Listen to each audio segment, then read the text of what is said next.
கோவை மாணவி பாலியல் வன்கொடுமையில அந்த பொண்ணு மேல தான் தப்பு அப்படின்னு ஜேம்ஸ் வசந்தன் சர்ச்சையான கருத்தை சொல்லியிருக்காரு.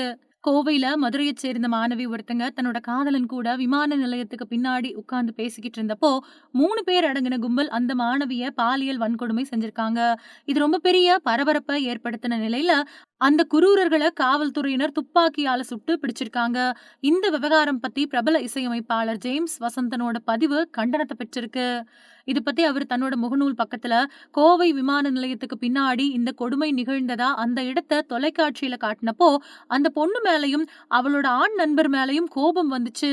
பகல்லையே ஆள் நடமாட்டமற்ற திகிலான அந்த இடத்துக்கு இரவு நேரத்துல அவங்க போனது தவறு. முதல்ல அந்த பொண்ணு மேல தவறு. இவ்வளவு தனிமையான இடத்துக்கு எப்படி போகலாம்?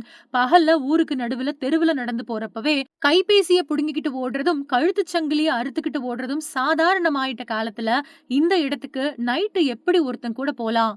2வது அந்த பையன் மேல இருக்கக்கூடிய தவறு.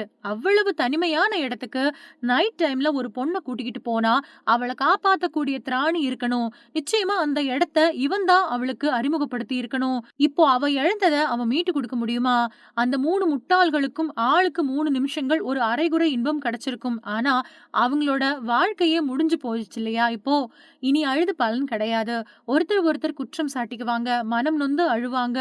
பெற்றோரையும் மற்றோரையும் நேருக்கு நேர் பார்க்க முடியாம குனியக்கூடிய அவங்க தலை எத்தனை வருஷங்கள் ஆனாலும் நிமிராது.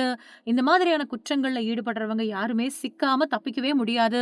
மாட்டித்தான் ஆகணும். இத பாக்குறவங்க சில பேரும் இந்த மாதிரியான வக்கர சிந்தனை உள்ளவங்களா இருப்பாங்க. எதிர்காலத்துல இது மாதிரி எதையாவது செஞ்சுட்டு வருத்தப்படக்கூடாது. பெண்ணோட நலனை குறிச்சு கூட நீ சிந்திக்க வேணாம். உன்னோட நலனுக்காக இந்த மாதிரியான செயல்கள்ல ஈடுபடாத. நீ சிறையில தனிமையில வருந்தி வருந்தி அழுதாலும் உன்னோட வாழ்க்கை உனக்கு திரும்ப கிடைக்காது. தவறான நண்பனை தவிர் அப்படின்னு குறிப்பிட்டிருக்காரு.